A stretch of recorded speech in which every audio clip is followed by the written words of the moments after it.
मागतो तुला वरदाने प्रभुवरा हे भक्त वत्सला ज्ञान सुखाचा तरणी सुखाचा तरणी अज्ञान तवी करी प्रकाश तव ते जाणे हे दत्त गुरु महाराज सुखाचा राणी सुखाचा राणी नाद तो सयांचळ स्थळ निर्मळ पाहुणी नाद तो सयांचळ स्थळ निर्मळ पाहुणी श्री दत्तात्रेय महाराज की जय।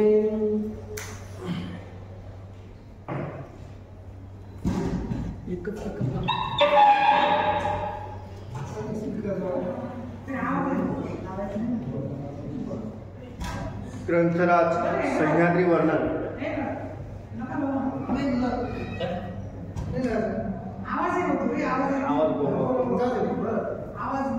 सह्याद्री वर्णन या ग्रंथराजाला स्पर्श करत करत आजचा आपला हा तिसरा दिवस आणि या तिसऱ्या दिवसाला सुरुवात करत असताना आपण कालपर्यंत पूर्वपीठिका पाहिली आणि या पूर्वपीठिकेमध्ये ग्रंथराजाचं ग्रंथकर्त्याचे जे कविराज आहेत त्या कविकर्त्याची रंगवृत्ती आपण पाहिली आणि त्यानंतर आपण काल श्री दत्तात्रेय प्रभू महाराजांचं मूर्तीवर्णन शोधत होतो की खऱ्या अर्थानं त्या मूर्तीला आपल्याला नामस्मरणाकरता आठवायचं आहे आणि असं असलेलं ते मूर्तीवर्णन ज्या मूर्तीवर्णनाला अगदी त्यांनी आपल्या कल्पनाविलासातून या ठिकाणी आपल्यापुढे साकारलेली ती जी मूर्त आहे जी श्री दत्तात्रेय प्रभूची मूर्त आहे ती आपल्याला आठवायची आहे आणि म्हणून त्या मूर्तीकरता त्यांनी विविध प्रकारचे प्रमाण आपल्याला दिले आणि म्हणून ती मूर्त आपल्याला जशीच्या तशी आठवता येत नाही आणि म्हणून त्यांनी अगदी शेवटच्या क्षणी आपल्याला सांगितलं की ताप पाप हरिताय गंगे सकोलपणी आले ओघे जी खारजा मिळली ते तर चुळे नाही भरली आणि म्हणून आपण असं कुठल्या तरी संगतीमध्ये लागून आपणही आपल्या जीवनाचं कुठेही नाश करू नये म्हणून काय केलं पाहिजे तर उत्तमाच्या संगी अशी ते आपण त्याच्या श्री चरण कमळाजवळ जरी असलो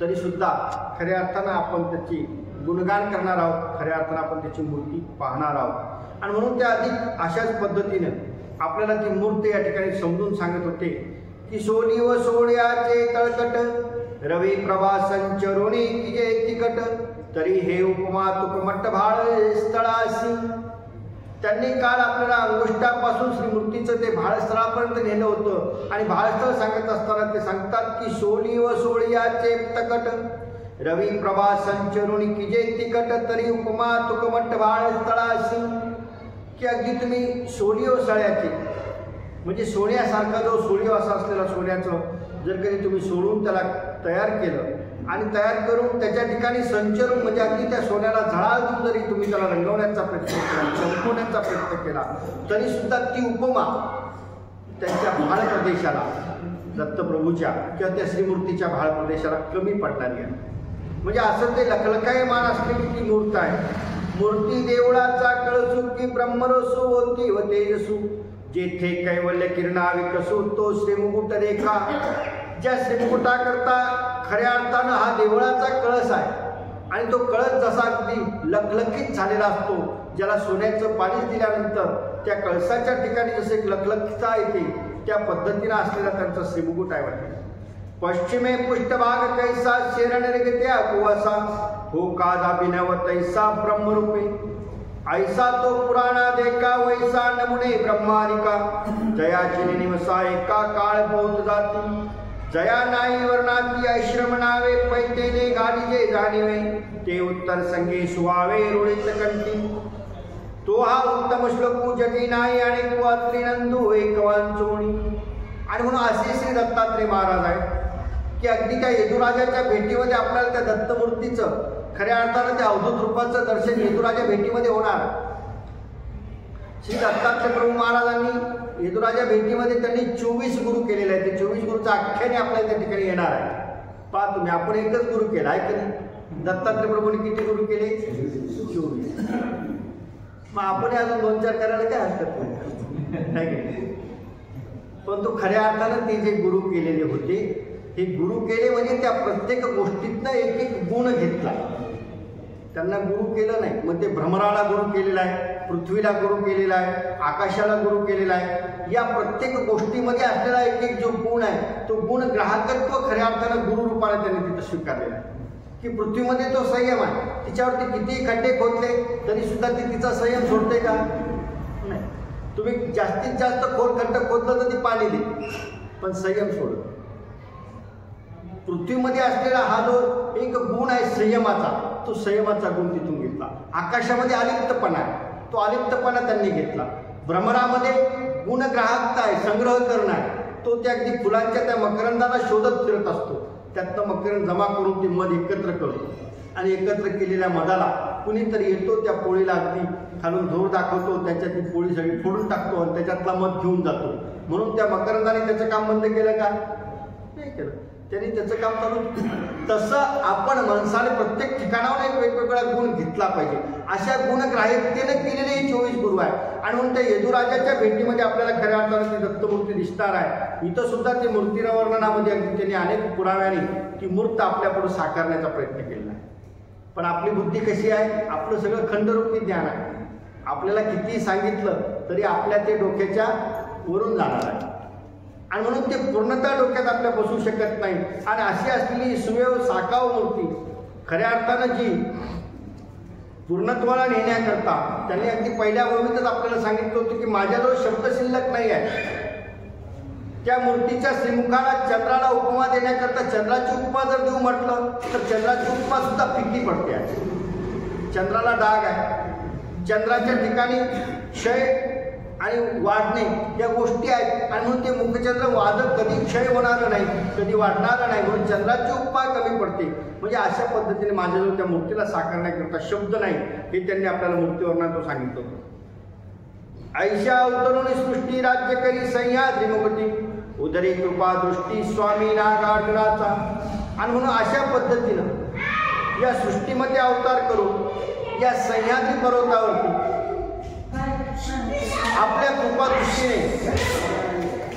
आपल्या कृपादृष्टीने या जीवांचा उद्धार करण्याचं कार्य श्री दत्तात्रय प्रभू महाराजांचं चाललेलं आहे.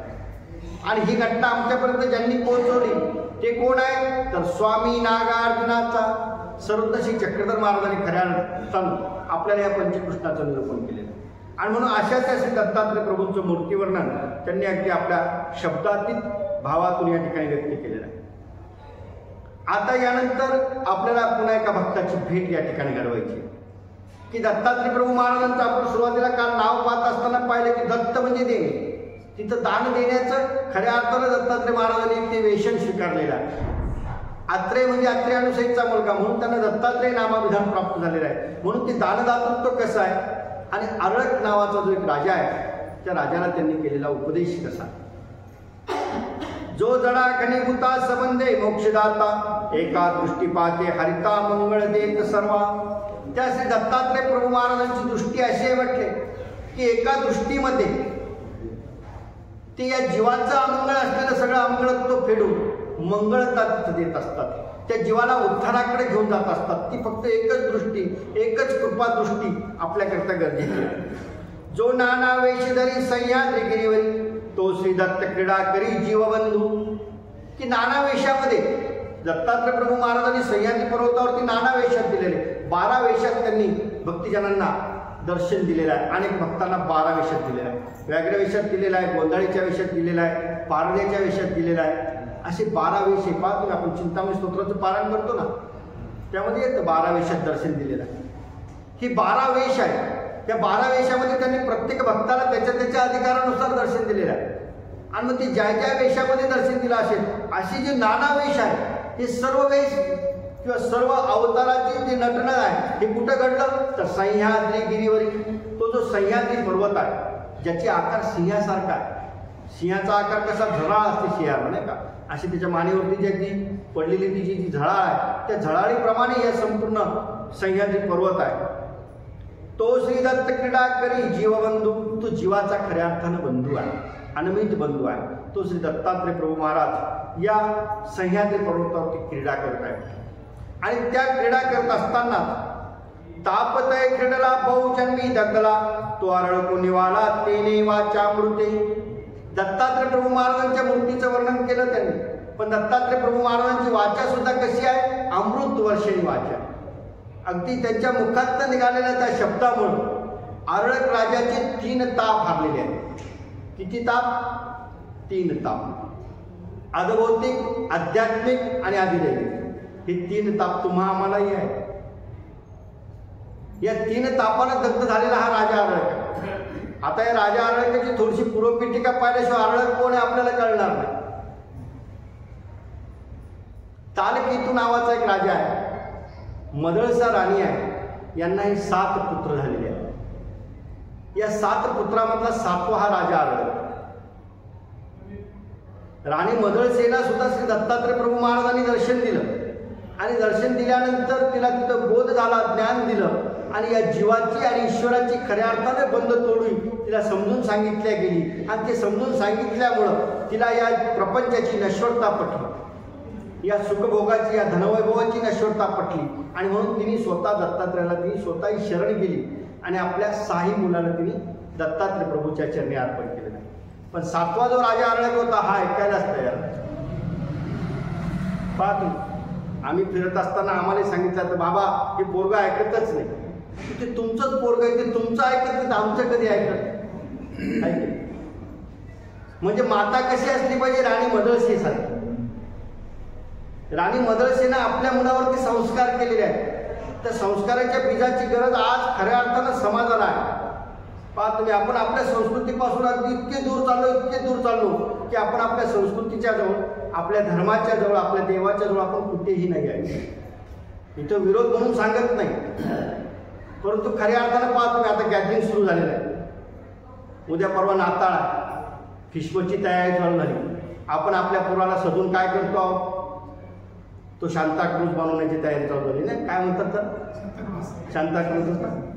तो येतो म्हणजे काहीतरी गिफ्ट देतो, आपण आपल्या पोराला सजून शांताक्रूज करतो. केला आपण कधी प्रयत्न अष्टमीच्या दिवशी पोराला कृष्ण करण्याचा? केला आपण प्रयत्न कधी?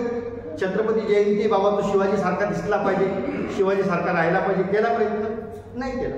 आपण आपल्या जयंत्या, आपले उत्सव साजरे करताना पोरांना कधी शिकवत नाही, त्यांना तसं सजवण्याचा प्रयत्न करत नाही. कुठून तरी आलेला तो ख्रिश्चनांचा नाताळ आणि त्याच्याकरता 10-10 दिवसाच्या सुट्ट्या आमच्या शाळा देतात. आपल्या सणांना आहे सुट्ट्या? आपले सण शिकवले आपण आपल्या पोरांना? राणी मदळसा हेच तर करत होती ना. 6 पुराणं हीच गोष्ट सांगत होती की अरे बाबा रे, या प्रपंचामध्ये काहीच राहिलेलं नाही आहे.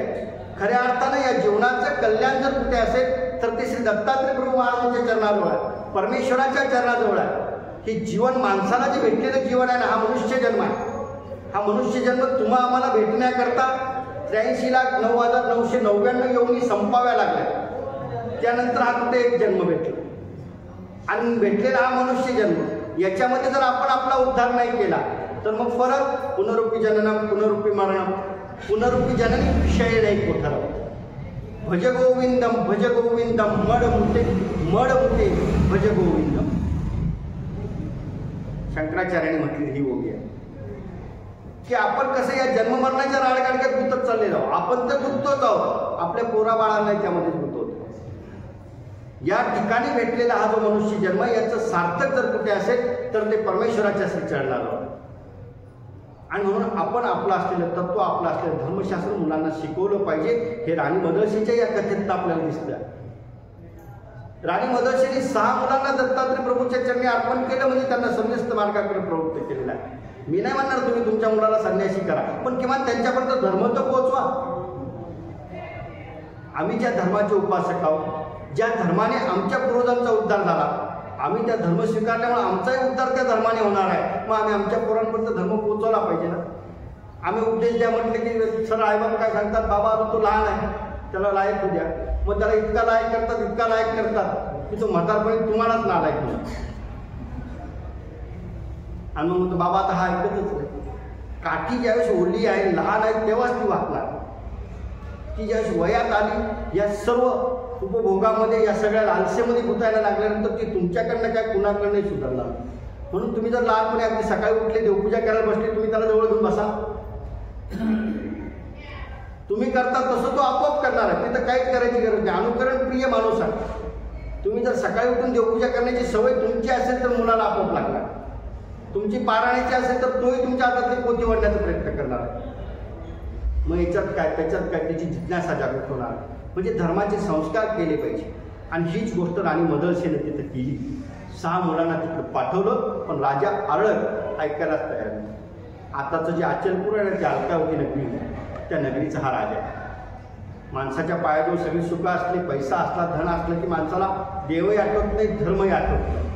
आणि मग राणी मदरसेने विचार केला की आता हा ऐकायलाच तयार नाही. आणि म्हणून शेवटच्या क्षणी त्याला सांगितलं की बाळा, आता तुला जसं जगायचं तसं जग, पण जाता जाता आईची ममता आहे. आणि त्या ममतेनं राणी मदरसेने एक ताईत तयार केला आणि त्याच्या दंडाला बांधून दिला. त्याला सांगितलं हा ताईत सोडायचा नाही. ज्यावेळेस तुला खऱ्या अर्थाने गरज पडेल की आता पुढे सर्व रस्ते बंद झाले, पुढं मी काहीच करू शकत नाही असं ज्या दिवशी वाटेल त्या दिवशी हा ताईत उघडायचा. तोपर्यंत हा ताईत उघडायचा नाही. तो त्याच्या दंडाला बांधला. ममतेने त्याच्या चेहऱ्यावर हात फिरवला आणि राणी मदरसा सुद्धा सह्याद्री पर्वतावर दत्तप्रभूची आठवण करता आपल्या जीवाला परमेश्वरचरणी समर्पित करण्याकरता मिळालेल्या त्या बोधातनं, त्या ज्ञानातनं ती स्वतःला समर्पित करायला लागली. पण जाता जाता तरी सुद्धा तिला वाटलंच की आता हे असं होणार नाही, सहजासहजी कधी घडत नाही, याच्याकरता काहीतरी प्रयत्न करावा लागणार आहे. आणि म्हणून जाता जाता राणी मदरसा आपल्या बंधूकडे म्हणजे काशी राजाकडे गेली. ही जगातली पहिली माता आहे. आपल्या भावाला जाऊन सांगितलं, म्हणजे आरळकाच्या मामाला सांगितलं त्याच्यावर हल्ला कर, त्याचं धन काढून घे, त्याचं वैभव काढून घे, त्याची सत्ता काढून घे, त्याच्याशिवाय त्याला देव दिसणार नाही. पहा तुम्ही, आम्ही मुलाकरता तर सगळं तयार करून देतो, त्याला वैभवात नेऊन ठेवतो. आणि मग तो तिथं गेल्यानंतर देव तर काय आम्हाला विसरून जातो. पण ही पहिली माता अशी आहे, तिने त्याचं सगळं वैभव काढण्याकरता आपल्या भावाला विनवलं. आणि मग राजा काशी राजाने ज्यावेळेस आक्रमण केलं आणि त्या आक्रमणामुळं या आरळक राजावर हे 3 ताप आले. आदिदैवी म्हणजे देवाचं साह्य संपून झालं. आदिभौतिक म्हणजे जे नौकर चावकर जे सेवक आहेत हे निघून जाणे, ते आदिभौतिक आहे. हे गाड्या घोड्या बंगले हे जे आहेत हे सगळं आदिभौतिक आहे आपल्यावर. आणि आध्यात्मिक ज्या ठिकाणी परमेश्वराचं साह्य आपल्याला अपेक्षित असतं. आपण म्हणतो की प्रत्येक वेळेला चांगलं केलं तर मी केलं, वाईट केलं ते देवाने केलं, आहे की नाही, असे बोलायला. आणि म्हणून हे आध्यात्मिक साह्य सुद्धा गरजेचं आहे. ज्याला प्रार्थना म्हटलं जातं, नशीब म्हटलं जातं, हे सुद्धा गरजेचं आहे. आणि हे तिन्ही गोष्टी ज्यावेळेस हातातून सुटल्या जातात त्यावेळेस माणूस दलित गात झालेला असतो. आणि राजा आरळकाचं तेच काशी राजाने ज्यावेळेस यांच्यावरती हल्ला केला, याचं सर्व हिरवल्या गेलं, याचं राज्य गेलं, याची लष्कर गेले, याचे सैनिक गेले. आणि राज्य हातातनं गेल्यामुळे हा जंगलोजंगली फिरायला लागला. आणि फिरत फिरत हा राजा आरळक या तिन्ही तापांना दग्ध झाला. आणि जंगलामध्ये ज्यावेळेस तो फिरतो आहे त्यावेळेस अंगावरची ती राजवश्रीही गेली, सगळं गेलं. आणि सहजरित्या त्याचा हात दंडावरती पडला आणि आठवलं आईने सांगितलं होतं, तुला ज्यावेळेस खऱ्या अर्थानं संपूर्ण अंधारला जाईल, रस्ता बंद होईल, त्यावेळेस तो हा ताईत उघडायचा आहे. त्याने तो ताईत उघडला. त्या भोजपत्रावरती लिहिलेलं होतं सह्याद्री पर्वतावर. काहीच नव्हतं लिहिलं तिच्यात, फक्त लिहिलेलं होतं सह्याद्री पर्वतावरती जा, तिथं दत्तात्रय प्रभूची भेट होईल आणि तुला जीवनाचा मार्ग दिसेल. आणि राजा सह्याद्रीच्या दिशेने निघाला. तो तिन्ही तापानं दग्धलेला राजा आरळक ज्या सह्याद्री पर्वतावरती पोहोचला, तिथं आमच्या श्री दत्तात्रय प्रभूची भेट झाली. आणि दत्तात्रय प्रभू तिथं बोलले तरी किती, फक्त 3 शब्द बोललेले आहेत, शंभोली शंभोली शंभोली. या 3 शब्दामध्ये त्याचे तिन्ही ताप गेले. 9वे त्याला बोधही झाला. कारण दत्तात्रय प्रभूची वाचा कशी आहे, कविराज आपल्याला सांगत होते, तापतय क्रीडला बौद्ध जन्मी दग्धला, तो राजा आरळकू निवाला तेने वाचा अमृते. ती अमृतवर्षणी वाणी आहे. त्या वाणीमुळं त्याच्या जीवनातले अनेक जन्माची पापही संपली. ज्याला तिन्ही तापाने दग्ध झाला होता ते तापही संपला. अशा त्या राजा आरळकाला नुसत्या वाचा अमृतामुळं, नुसत्या दत्तात्रय प्रभूच्या वाचेतनं निघालेल्या त्या 3 शब्दामुळं त्याच्या जीवनाचा सगळ्यात जन्मीचा ताप निघून गेलेला. अहंतेची खोड उतरली, ममतेची अवधी तुटली, सकाळा पासुरी काढली चित्रवृत्ती. इतकंच नाही घडलं तर त्याच्या ठिकाणी जी अहंता होती ना, जो अहंकार होता की मी राजा आहे, मला काहीच कमी नाही आहे, माझ्याजवळ धन आहे, संपत्ती आहे, लाव आहे, लष्कर आहे, नोकर आहे, चाकर आहे, हा अहंकार माणसाला लवकर होत असतो. मग तो ज्ञानाचाही होतो, पैशाचाही होतो, धनाचाही होतो, प्रत्येक गोष्टीचा माणसाला अहंकार होत असतो. ही अहंतेची त्याच्या ठिकाणची जी खोळ होती ती सुद्धा उतरून गेली. म्हणजे ममतेची अवधी तुटली. या प्रपंचाची जडलेली जी ममता असते ना, हे मी केलं, हे मी केलं, मी केलं, हा जो मी आहे, ही म्हणजे ममता. या ममतेची अवधी तुटली.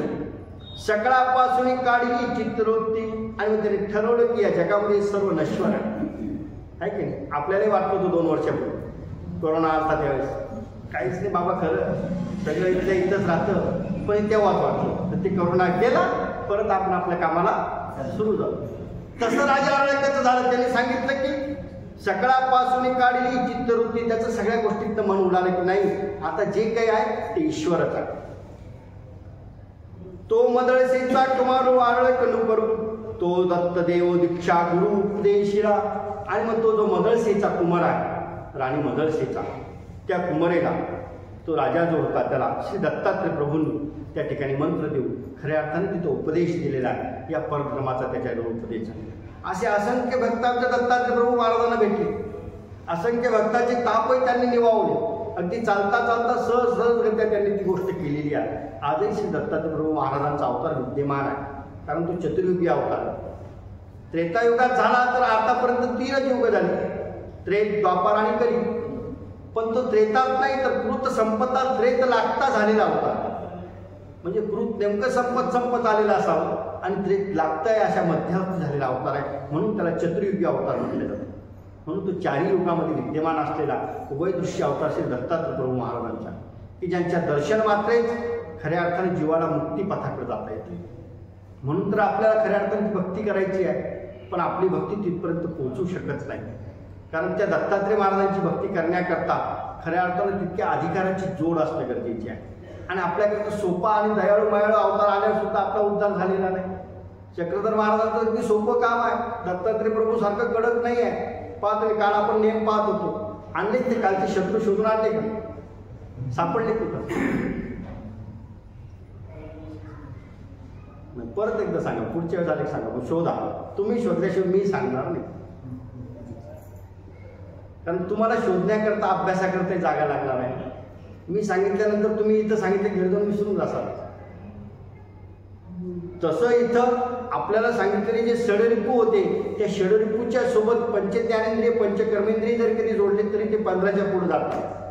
आणि म्हणून ते 6 शत्रू महत्वाचे आहेत. की जीवनामध्ये या 6 शत्रूंनी खऱ्या अर्थानं आपण परधर्मापासून तर लांब जातोच, पण आपल्या प्रपंचामध्ये सुद्धा असलेल्या सगळ्या गोष्टी आपण पूर्णत्वाला नेऊ शकत नाही. दुपारची झोप असली तर वजन वाढणार आहे, काम आपल्याकडून होणार नाही, अनेक गोष्टी आहेत त्या पाहा तुम्ही. त्यामुळे ते शत्रू सोपे आहेत, फार अवघड नाही, मला सापडू शकतात, ते काही अडचणीचे नाही. आणि म्हणून इथं त्यांनी राजा आरळकाला तो उपदेश केला की ही प्रपंच कसा नश्वर आहे. आणि म्हणून राजा आरळकाला तो उपदेश केल्यामुळं राजा आरळक त्या ठिकाणी दत्तात्रय प्रभूंना शरण गेला आणि त्याने आपल्या जीवनाचा उद्धार करून घेतला. राजा आरळकानंतर येणारा दुसरा भक्तराज भेटतोय तिथं दत्तात्रय प्रभू महाराजांना. याचं नाव आहे कार्तिवीर्य. आणि या कार्तिवीर्याला सुद्धा वर देऊन टाकला. कसा वर दिला? 1-2 हाताचा वर दिला नाही, सहस्र भाऊभुजांचा वर देऊन टाकला. त्याचं नाव पुढे झालं सहस्रार्जुन. कार्तिवीर्याचा कुमारा नाही हाता तो संसारा, तया देवनी शस्त्र करा पृथ्वीपती केला. नुसते 1000 भाऊंचं बळ दिलं नाही, तर या वलायंकित पृथ्वीचं राज्य त्याला देऊन टाकलं, पृथ्वीचा सम्राट करून टाकलं. फक्त सेवेवरती त्याच्या प्रसन्न होत. कथा सांगते, एका कथेमध्ये सांगता याला जन्मताच हात नाही. एका कथेत सांगितलेलं याचे हात खऱ्या अर्थानं पुढे राज्यवैभव भोगत असताना कधीतरी याला तो कुष्ठ झाला आणि याचे दोन्ही हात केलेले आहे. असा हा रुंड भाऊ आहे, त्याला या मनगटापासून पुढे हातच नव्हता. आणि म्हणून हा दरोदरी दरकुटी अगदी संन्याशांच्या असलेल्या सर्व पर्णकुट्या फक्त फिरत होता, शोधत होता, कुठेतरी आपल्याला हे हात मिळतील. मला हे हातच नाही, मी राज्य करू कसा शकतो? कारण हाताला जर बोटं असतील तर प्रत्येक गोष्ट करता येणार आहे. आणि असा रुंड भाऊ असलेला राजा, त्याची बोटं पूर्णता त्या जर्जर असलेल्या रोगाने, कुष्ठरोगाने दिलेली आहे. असा रुंड भाऊ हा कार्तिवीर्य राजा, याला पृथ्वीपती आमच्या दत्तात्रय प्रभू महाराजांनी करून टाकलं. पहा तुम्ही, आपण धूप दाखवताना त्याचं नाव घेतो ना, सहस्रार्जुन हाताने धूप घेसी ऋषीश्वरा. तेची कर्म घडो देवा श्री दत्तराया जगद्गुरु आहे की नाही. एवढा मंत्र पाहते आपल्या अगरबत्ती दाखवतानाचा. तो हा सहस्रार्जुन आहे. आणि मग हा ज्यावेळी दऱ्यातून कुठे फिरला, सर्व ऋषीमुनींचे आश्रम फिरला, तेव्हा सुद्धा याला त्या ठिकाणी कुठेही साह्य मिळालं नाही. ते साह्य याला मिळालेलं आहे सह्याद्री पर्वतावर. तिथं आजही त्या विशेष तळ्यावरती आपण गेल्यानंतर त्या विशेष तळ्याच्या जवळ श्री दत्तात्रय प्रभूंचं मेरवाळ्याच्या तळ्याजवळ स्नान असायचं. आणि स्नान झाल्यानंतर ती जी लांब अशी केश होती, ते केश सुकवण्याकरता धुपटण्याचा वापर केला जायचा. आणि ते धुपटणं घ्यायचं, त्याच्यावरती धूप टाकायचा आणि ती केस त्या धुपाने सुकवायची, वाळवायची. ही सेवा याने अगदी कोणी न सांगता मनाने करायला सुरुवात केली. सेवेला खूप महत्त्व आहे आमच्या पंथात. माई भट्टाची पहिली भेट झाली तेव्हा सुद्धा सर्वतोषी चक्रधर महाराजांनी माई भट्टांना निरूपण करत असताना सांगितलं, काय सांगितलं? ते दास्य मोचक, तुम्ही जर ते दास्य केलं तरी सुद्धा मुक्तिपथाकडे जाणार आहात. ज्ञान तर मोचक आहेच, ज्ञानाने तुम्ही मुक्तीकडे जाणारच आहात, पण ज्ञानाच्या सोबत दास्य सुद्धा गरजेचं आहे. आपण मंदिरात गेल्यानंतर झाडू घेऊन तो मंदिर झाडलं, आशीर्वाद केल्यानंतर आपल्याकडनं होईल ती सेवा आपण केली पाहिजे. कारण सेवावृत्तीचा भाव जोपर्यंत आपल्याला रंगल्या जाणार नाही ना, तोपर्यंत खऱ्या अर्थानं आपण आपल्या परधर्मामध्ये येऊन सुद्धा आपला काहीच उपयोग नाही आहे. कारण माणसामध्ये सेवाही असली पाहिजे. ज्या माई भट्टांनी हा लीळाचरित्र नावाचा ग्रंथ ज्यावेळेस निर्माण केला ना, तो निर्माण केलेला लीळाचरित्राचा ग्रंथ जरी माई भट्टाच्या लेखणीत साकारला असेल, कारण माई भट्ट साधा सुद्धा माणूस नाही आहे. माई भट्टांचं 6 शास्त्र झालेलं आहे, 6 शास्त्राचे विद्वान आहे. पण हे रिद्धपूरला ज्यावेळी जाऊन पोहोचले, त्या रिद्धपूरला गेल्यानंतर रिद्धपूर चरित्रामध्ये आपल्याला ती गोष्ट मिळते, चरित्रामध्ये आपल्याला ती गोष्ट मिळते. यांनी रिद्धपूरला गेल्यानंतर सेवा पाहा तुम्ही कुठली केली. आबाईसला जाऊन विचारलं, मला इथं काही उल्लिंग द्या, मला सेवा द्या. त्यावेळेस माई भट्टांना आबाईचा विचार करायला लागले की हे सराळ्याचे ब्राह्मण माई भट्ट आहेत. श्रीमंती तितकीच आहे या माणसाची, विद्वत्ताही तितकीच आहे.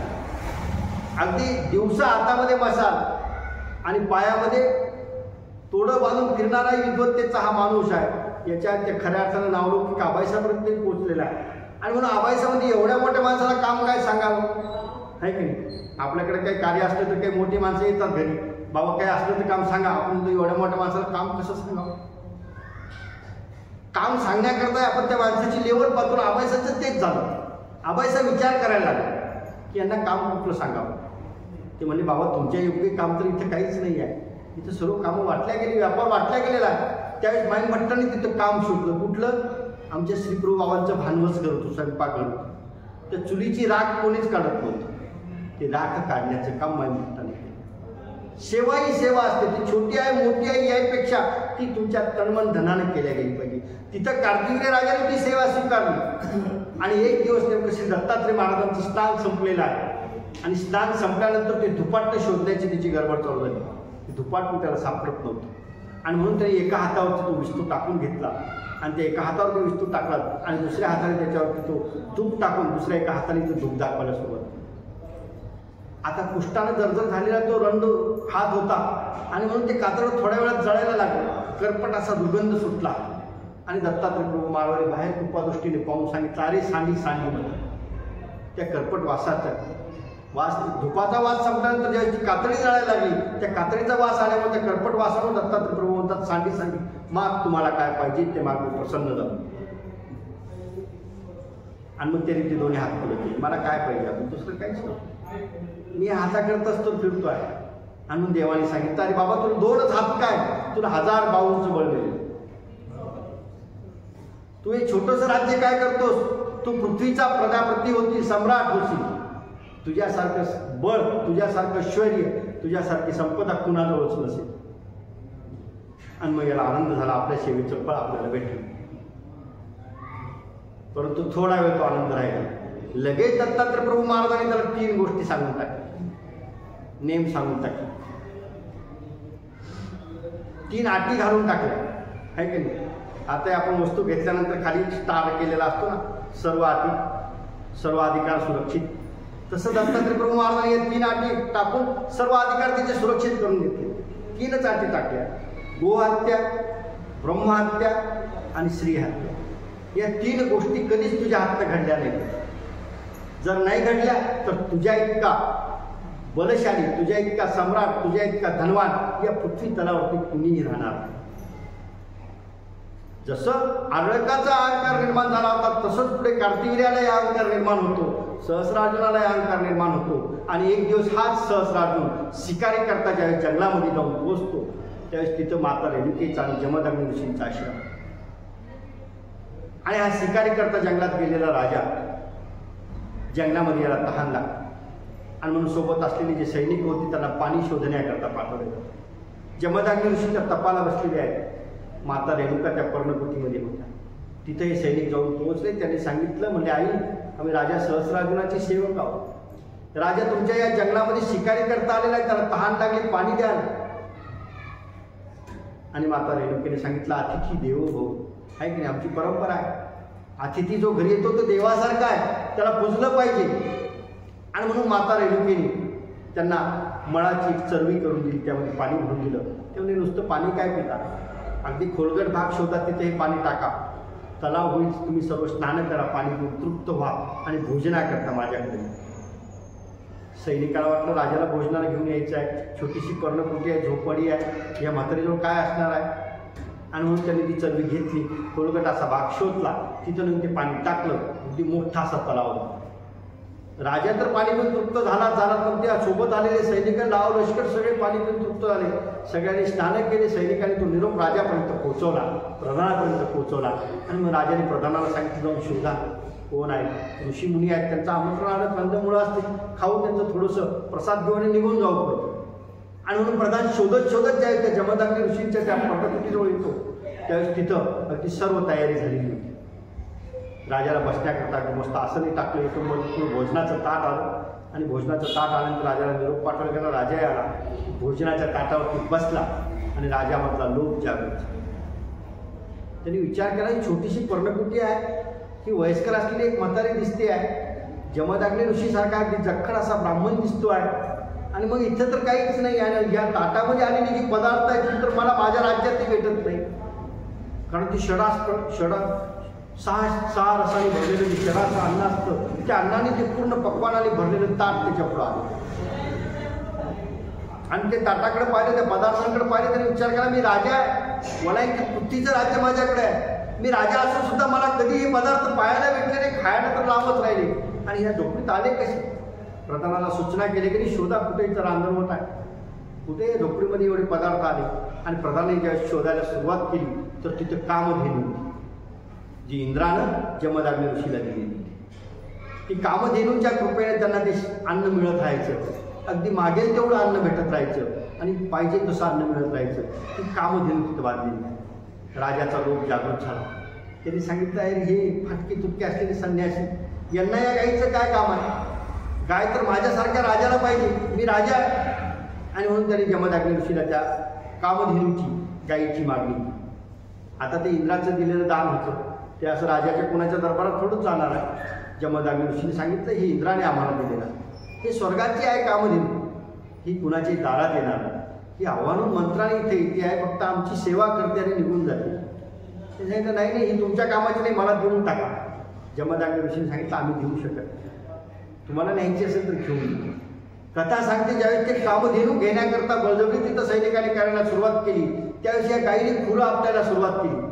तिथं मलमूत्र केलं, त्या मूत्रातनं त्या सेनातनं सैनिक तयार झाले, खुरं आपटले, त्यातनं सैनिक तयार झाले, घनघोर असं युद्ध तिथं झालं.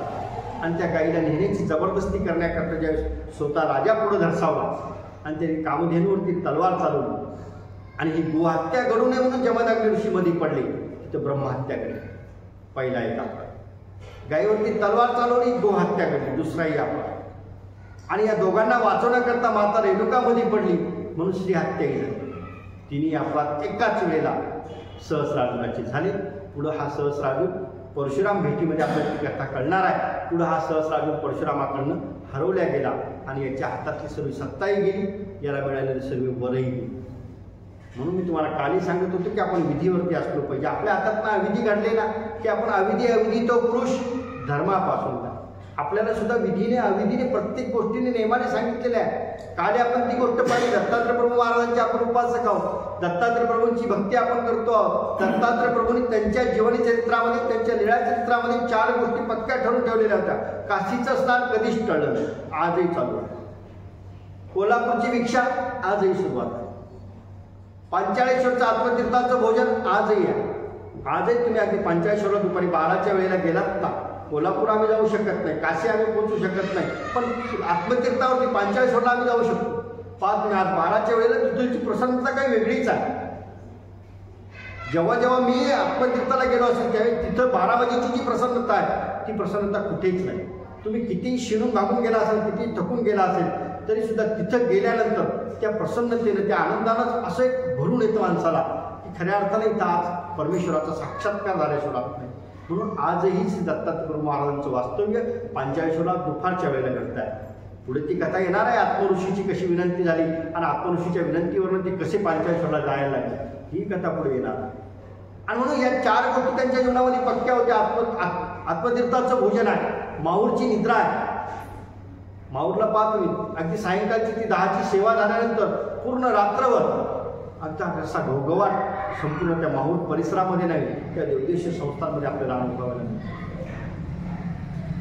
पण त्यांनी जर त्यांच्या जीवनचरित्रामधल्या 4 गोष्टी पक्क्या ठेवल्या असतील तर आपल्या जीवनात आपल्याला एकच गोष्ट पक्की ठेवायची, सकाळी उठून नामस्मरण करणं.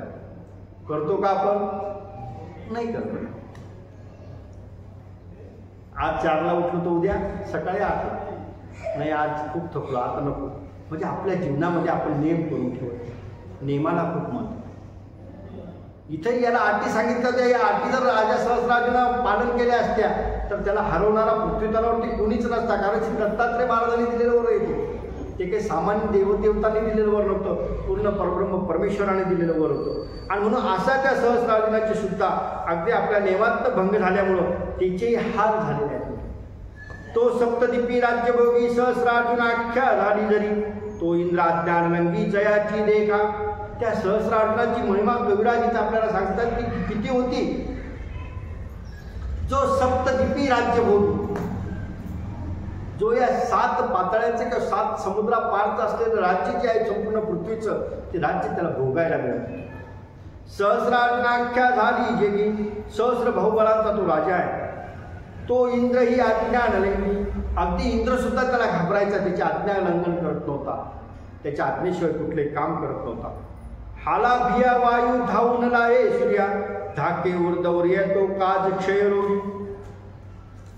स्वापदा अक्षयचा भयो, महिषाची राज्य करी हवयो, तेने प्रसन्न करी दत्तराव वर लादला.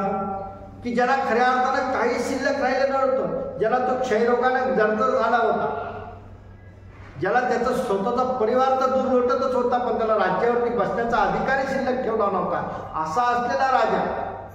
आणि ज्या राजाला दत्तात्रय प्रभूंचा वर लादल्यामुळं तो खऱ्या अर्थानं पृथ्वीचा भूपती झाला होता. ऐसा दर्शने भोग मोक्षू देतान दिसे ऐकू, तो कैवल्य नायकू दत्ता वाचून. आणि म्हणून अशाच दत्तात्रय प्रभूंची महिमा आपण गातो आहोत की असा असे दत्तात्रय प्रभू एकच आहे की या दर्शनासरशी तुम्हाला तुमची भोगही पूर्णत्वाला देणार आहे, तुम्हाला मुक्तीही देणार आहे. आणि दिसे आणि तुम्हाला भोगापुरा पावायला श्री दत्तात्रय प्रभूंचं दर्शन गरजेचं आहे. तुम्हाला मुक्तिपथा करताही दत्तात्रय प्रभूंचं दर्शन गरजेचं आहे. तो एक कैवल्य नायक श्री दत्ता वांचून, श्री दत्तात्रय प्रभूशिवाय मला दुसरा कोणी दिसत नाही. ही कविराज खऱ्या अर्थाने या सहस्रार्जुनाला जो वर दिला होता त्या वराच्या शेवटी आपल्याला सांगतात की दत्तात्रय प्रभूंची महिमा इतकी आहे की दत्तात्रय प्रभूंचं नुसतं दर्शन जरी आपल्याला झालं ना तरी त्या दर्शनासरशीच आपल्याला सर्व गोष्टी मिळणार आहेत. आणि म्हणून त्या सर्व गोष्टी जर आपल्याला मिळवायच्या असतील तर आपल्याला दत्त दर्शनाशिवाय पर्याय नाही. आणि मग आपण हा सह्याद्री वर्णन ग्रंथ लावण्यामागचे कारण तेच होतं की आपण दत्तात्रयाचे उपासक आहोत. या मार्गाशी श्री दत्तात्रय प्रभू आज कारण आम्हाला सांगितलं गेलं, आमच्या पाठही आहे, पण दत्तात्रयाचं नाव आमच्या मुखात येतं केव्हा? ज्यावेळेस आम्ही संकटात सापडू तेव्हा. खूप अडचण आली का तुम्ही कुणाही बाबाला भेटले, आम्हाला येऊन भेटले, आम्ही सांगतो नाही दुसऱ्या नामाचं स्मरण करा, दत्तात्रय प्रभूची सेवा करा, दत्तात्रय कवचाचं पारायण करा, दत्तात्रय बाळगडीचं पारायण करा, म्हणजे मग आपण दत्तात्रयकडे जातो. आता तर आपण संभाळी खऱ्या अर्थानं दत्तात्रय प्रभूच्या संभाळी आहोत ना. आमचे स्वामी तो उत्तरापंथी निघून गेले. श्री गोविंद बाबांनी धामाला गेले. श्री चक्रपाणी महाराजांचा अवतार संपला म्हणून श्री चक्रधरांचा अवतार सुरुवात झाला. दत्तात्रय प्रभू महाराज एकच अवतार हा चतुर्युगी अवतार आहे. त्या श्री दत्तात्रय प्रभू महाराजांच्या संभाळी आपण आहोत. आणि म्हणून आता विद्यमान असलेल्या अवताराच्या संभाळी आपण जर असतो तर आपण खऱ्या अर्थाने दुसऱ्या नामाचं जितकं जास्त करता येईल तितकं स्मरण केलं पाहिजे. संकटकाळी नाही, संकटकाळी तर प्रत्येक जणच करतो ना, आहे का नाही? आम्हाला पीडा झाल्यावर आमचा विडा देवाजवळ येतोच, पण आपल्याला पीडा नसतानाही आपला विडा देवाजवळ आला पाहिजे. आपण देवाचे असलो पाहिजे. कारण ही जी भक्ती आहे दत्तात्रयाची ही कैवल्य नाही आहे. आपल्याला भक्ती करायची कशा करता? कैवल्य प्राप्ती करता. पहा तुम्ही, आपल्या भक्तीचं उद्दिष्ट ठरत नाही, आपलं ध्येय ठरत नाही. आपण प्रवासाला निघालोय फक्त बस, पण प्रवासाला निघाल्यानंतर कुठं जायचं याचं तिकीट काढल्याशिवाय आपल्याला गाडीत बसता येईल का? नाही बसता येईल. आपण नुसते गाडीत बसलेलो आहोत, पण आपलं तिकीट काढलं गेलं. आपले कुठेतरी पूर्वज उपदेशी होते म्हणून आपण उपदेशी झालो, किंवा कुठेतरी आपल्याला जाणवलं याचा उपदेश घेतल्यामुळे याचं बरं झालं म्हणून मी उपदेश घेतला, उपदेश घेतल्यामुळे त्याचं बरं झालं म्हणून मी उपदेश घेतला. म्हणून हा देखोविखे पंथ नाही, हा प्रतीत पंथ आहे.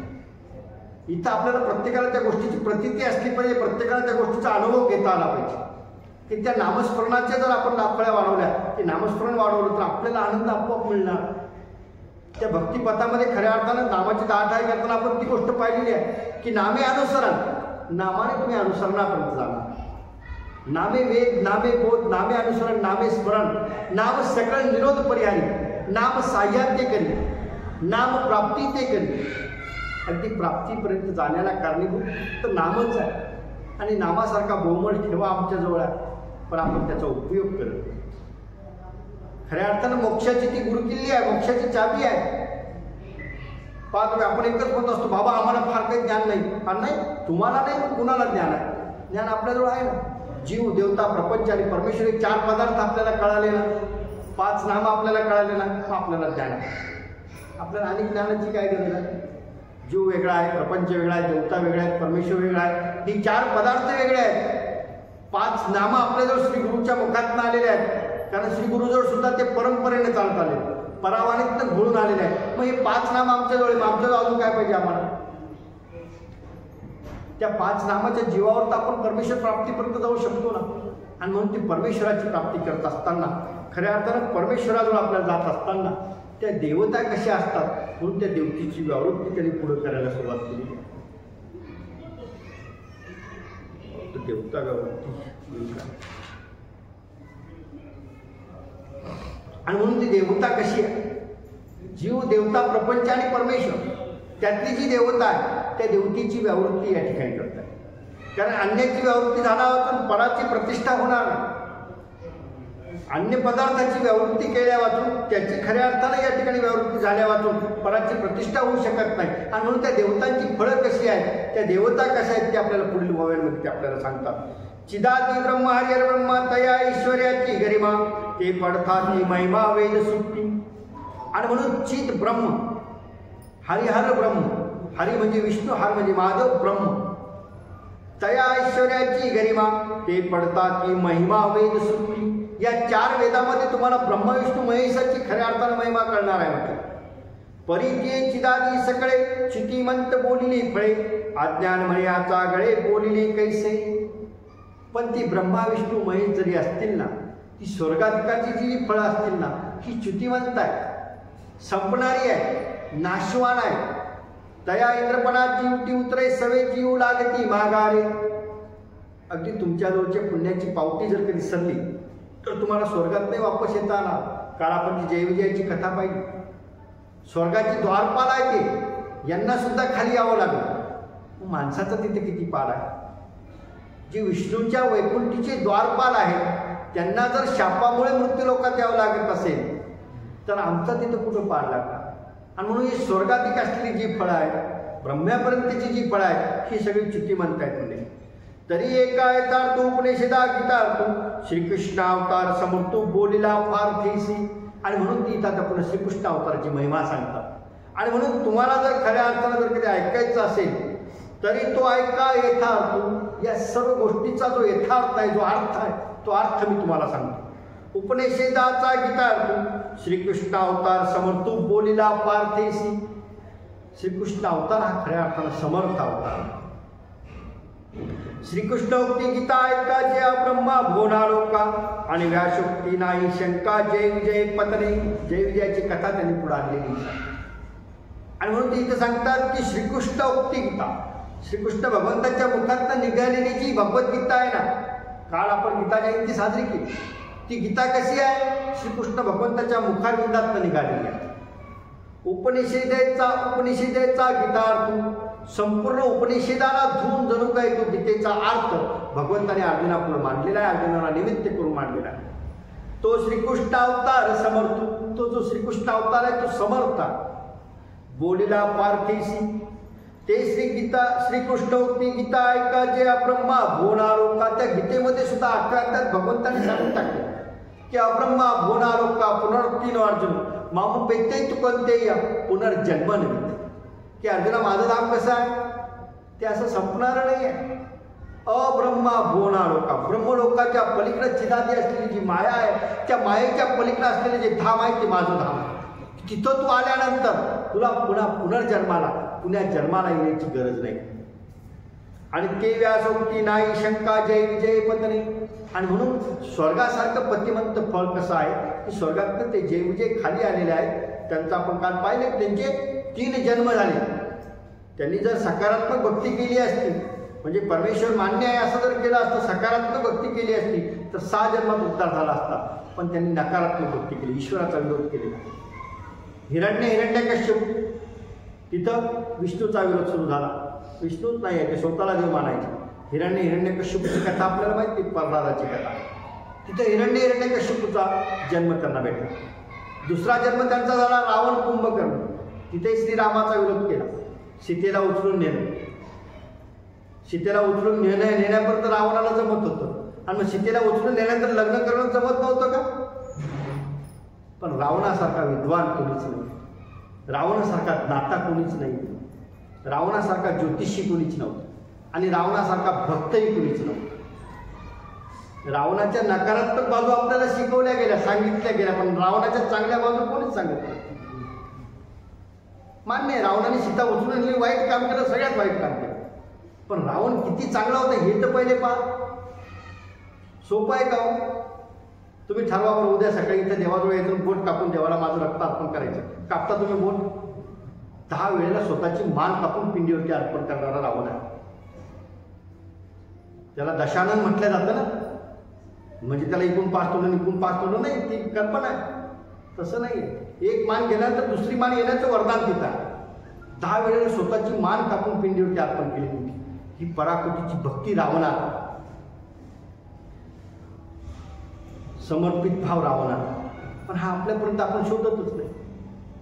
तो रावण कुंभकर्ण, तिथे श्रीरामाचा विरोध केला, तिथे स्वतःचा उद्धार करून गेला. कंस, शिशुपाल वक्रदंत, शिशुपालाने पाहतो श्रीकृष्ण भगवंताला 100 शिव्या वाहिलेल्या. हिच्यातलं प्रत्येकातलं एक पात्र गप्प बसलेलं आहे. पाहतो मी हिरण्यकश्यपूमध्ये फक्त हिरण्याने विरोध केला, हिरण्यकश्यपू गप्प आहे. रावण कुंभकर्णामध्ये रावणाने विरोध केला, कुंभकर्ण गप्प आहे. इथे सुद्धा शिशुपाल वक्रदंतामध्ये शिशुपाल विरोध करतोय, वक्रदंत गप्प आहे.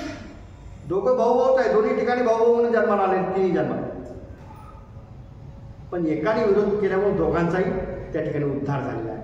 आणि तिथं सुद्धा आरोपाने एकानेच अडवलं असेल, जय आणि विजय दोघंही होते, त्यातलं एकाने अडवलं असेल, दुसरा त्याला मदतीला. पण नुसत्या मदतीमुळे सुद्धा त्याला सुद्धा मृत्यू लोकात यावं लागलं. असं ते च्युतिमंत फळ आहे. आणि म्हणून त्या फळाबद्दल ते सांगतात की व्यासोक्ती आहे या गोष्टीबद्दल, ही जी व्यासाने सांगितलेली गोष्ट आहे याच्याबद्दल तुम्ही शंकाच घेऊ नका. म्हणून या अवतार आणि तो अवतार नव्हे सारखा, ते सध्या विचार तू का विवेक दृष्टी. जैसे तरणी दिसे तैसे तेनेची प्रकाशे, हेरा सारखीचे असे अन्यथा ज्ञान. आणि म्हणून आपल्याला जर तरायचं असेल, आपल्याला जर वर जायचं असेल तर आपल्याला अन्यथा ज्ञानापासून दूर जावं लागणार आहे. जे खऱ्या अर्थानं ज्ञान आहे ते ज्ञान आपल्याला ग्रहण करावं लागणार आहे. आणि सृष्टीअंतू का पहा ब्रह्माधिक देवता नाही कृपा, मा कौने करावी अनुकंपा पतन होता. आणि म्हणून या सृष्टीमध्ये जी ब्रह्माधिक देवता आहे ती आपल्यावरती कृपा करू शकत नाही. आणि मग ती जर आपल्यावर कृपा करू शकत नसेल तर मग अनुकंपा आपली तरी कोण करणार आहे?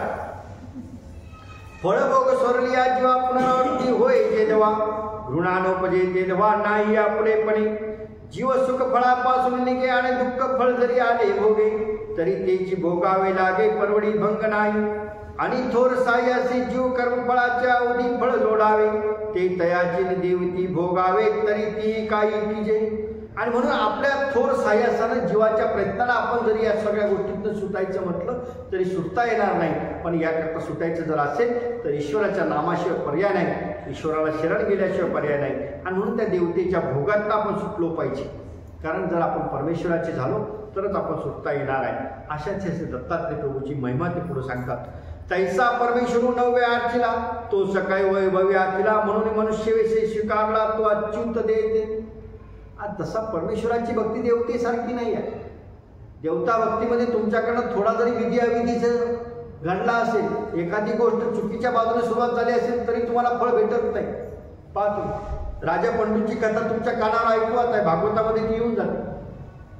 राजा पंडूने किती यत्न केले? 99 आहे की त्याचा एकच यत्न बाकी राहिला. मग त्याला स्वर्गात घ्यायला पाहिजे होतं ना, पण घेतलं का? नाही घेतलं. ही देवतेची फळ आहे. श्रीकृष्ण भगवंताला सांगावं लागलं की अर्जुना इथं पाय देऊ नको, इथं तुझ्या बाप्पाला ठेवलेलं आहे, राजा पंडूला इथं ठेवलेला आहे. स्वर्गात गेले, स्वर्गातलं काम संपलं, वापस आलं तर अर्जुन देवाला विचारलं देवा तुम्हाला कधीच अडवलं नाही, तिथं का अडवलं? तिथं काय होतं? म्हणे राजा पंडूला तिथं ठेवलं. म्हणे त्यांनी तर यत्न केले, मग त्यांना स्वर्गाचं फळ भेटलं असेल? नाही, त्यांचा एक यत्न बाकी आहे. आणि मग अर्जुनाकडनं पांडवाकडनं राजस्व यत्न करून घेतला आणि मग राजा पंडूची तिथनं मुक्तता झाली. ही देवता भक्ती. तुम्ही ठरवलेल्या गोष्टीतली एखादी गोष्ट अपूर्ण जरी राहिली तरी सुद्धा तुम्हाला त्या गोष्टीचं फळ मिळत नाही. ही देवता भक्ती आहे. आणि पुढे ते परमेश्वराचा महिमा सांगताना सांगतात तैसा नव्हे परमेश्वर आरचिला तो सकळ वैभवी आखिला जो मनुष्य वेशे स्वीकारला. तसं परमेश्वराचं नाही. परमेश्वराने जे अर्चन केलेला जो भक्त आहे, जो परमेश्वराने अर्चनेला जो वैभव आहे तो तसं नाही. तो परमेश्वर मनुष्य वेश स्वीकारला. त्यांनी या जीवाच्या कणवे करता, या जीवाकरता मनुष्याचा वेश स्वीकारलेला आहे. जीवा अच्युत देत, तो जीवाला जे देतो ना ते अच्युत आहे. ते कधी च्युतिमंत होत नाही, कधी पतन होत नाही. असं ते अच्युत फळ देणारा तो परमेश्वर आहे. तो हा पै करुणाकारो जीवदान दाता उदारू अनार्जित दे चमते कारू म्हणून दत्त बोलीजे. आता परत एकदा दत्त शब्दाचा अर्थ ते आपल्याला सांगतात. तो हा करुणाकारू जीवदान दाता उदारू अनार्जित देत चमत्कारू म्हणून दत्त बोलीजे. आणि म्हणून असा तो करुणाकार परमात्मा आहे जो जीवाला दान देतो आहे, जीवाला बरोबरीने दान देण्याचा उद्धार तो करतो आहे. आणि म्हणून तो अनार्जित दान देणार आहे. अर्जित म्हणजे आपण जोडलेलं असेल ते अर्जित, अनार्जित म्हणजे आपण जे जोडलेलं नाही, आपल्या जी भाग्याची नाही, आपण त्या गोष्टीपर्यंत पोहोचू शकत नाही, असं अनार्जित दान देण्याचं सामर्थ्य फक्त एक परमेश्वराजवळ किंवा श्री दत्तात्रय महाराजांजवळ. आणि म्हणून त्यांना ते काय म्हणतात? म्हणून दत्त बोलीजे. म्हणून त्याला दत्त म्हणता येणार. दत्त म्हणजे देणे. जे अर्जित आहे ते तर मिळणारच आहे. आपण आपल्या कर्माने, आपल्या नशिबाने, आपल्या प्रारब्धाने आपण जे आणलेले ते आपल्याला मिळणार आहे. पण आपल्या प्रारब्धातही नाही, ती गोष्ट आपल्याला जिथं मिळते ती दत्तात्रय महाराज. त्याला दत्त असं म्हटलेलं आहे. तो दत्त स्वामी सांगावा ऐशी जाणीव कैची जीवा जयाचा निरूपिता प्रभाव वेदने ती म्हणती. त्या दत्तात्रय प्रभूची महिमा मी सांगावी, सांगण्याकरता माझ्याजवळ शब्द सुद्धा नाही आहे. ऐशी जाणीव कैसी, तेवढी जाणीव सुद्धा माझी नाही. जयाचा निरूपिता प्रभाव वेदने ती म्हणतली. त्या दत्तात्रय प्रभूचा जो प्रभाव आहे, त्याची जी हवा आहे, त्याची जी खऱ्या अर्थानं स्वरूपाची अंगकांती आहे, का त्याच्या देण्याचं जे दातृत्व आहे ते देण्याकरता त्या ठिकाणी वेद जे आहेत ते 4 वेद आहेत. त्या वेदाने सुद्धा नेनती म्हटलेले, ते सुद्धा अगदी थकून गेलेले आहेत. त्यांनाही पुढं काहीच कळत नाही, काहीच दिसत नाही. जिथं वेद थांबले तिथं माझे शब्द किती अपुरे पडणार आहेत त्या दत्तात्रय प्रभूंना सांगताना. तो दानव देवता दानी सदास्त विजय सुरगवणी तो क्रीडा करी ये मदनी श्री दत्तराव. असा तो श्री दत्तात्रय प्रभू महाराज जो जीवाला तर दान देतोच देतो, पण देवतांना सुद्धा दान देतो. सदास्त विजय सुरगणी. त्याला आपणच माणसं स्तवन करतो त्याचा असं आपण नाही आहे, तर असुर सुद्धा स्तवन करतायत, देवतागण सुद्धा त्याचं स्तवन करतायत. तो क्रीडा करी ये मेदनी. तो या मेदनी म्हणजे या भूतलावरती त्याची क्रीडा चालली आहे. तो श्री दत्तराव, तो श्री दत्तात्रय प्रभू महाराज. अशा श्री दत्तात्रय प्रभूंच्या महिमेपर्यंत आपण आलेलो आहोत. दत्तात्रयाची देवतेची व्यावृत्ती त्यांनी सांगितली, आढळरायाची भेट आपण पाहिली, सहस्रार्जुनाची भेट पाहिली. पुढे सुद्धा अनेक भक्तांच्या भेटी आहेत. परशुरामाची भेटी आहे, गोरक्षनाथाची भेट आहे. खऱ्या अर्थाने या ग्रंथाला पूर्ण करण्याकरता कमीत कमी 7 दिवस, जास्तीत जास्त आपल्याला जेवढं सोडवता येईल तेवढं सोडू शकतो आपण, कारण हा अनर्घ रत्नाचा सागर आहे. याच्यातून तुम्ही जे काढाल ते तुम्हाला मिळणार. त्यामुळे याला खऱ्या अर्थानं पूर्णत्वाला नेण्याकरता आपल्याजवळ दिवस अपुरे पडत आहेत. डॉक्टर साहेबांचा, आमच्या राजूभाऊंचा आग्रह होता म्हणून आपण याला थोडासा स्पर्श करण्याचा प्रयत्न केला. आपला वेळही आजचा वेळ तरी इथं पूर्ण होत आला आणि म्हणून हा ग्रंथ चालावा अशी माझी मनीषा होती. परंतु वेळेचा अवधी कुणाच्याच हातात नाही. कालाय तस्मै नमः या उक्तीप्रमाणे खऱ्या अर्थानं अजूनही 2 ते 3 दिवस हा चालायला पाहिजे होता, परंतु पुढच्या तारखे दिल्या गेलेल्या आहेत. म्हणून आपण उद्या सकाळी याचं थोडक्यात समारोप नाही, परंतु थोडक्यात याला थांबवण्याचा थांबा देऊ. नको आताच द्यायचं, आता नाही परवा 25 तारीख तुम्हाला जायचं ना बळवणी, 24ला जायचं 25ला नाही. आणि म्हणून याचा आपण उद्या सकाळी थोडासा थांबा घेऊ. राजूभाऊ नेमके बरोबर वेळेला आले, आरती होईल म्हणून आपण पुढचा ठरवतो. तेवढं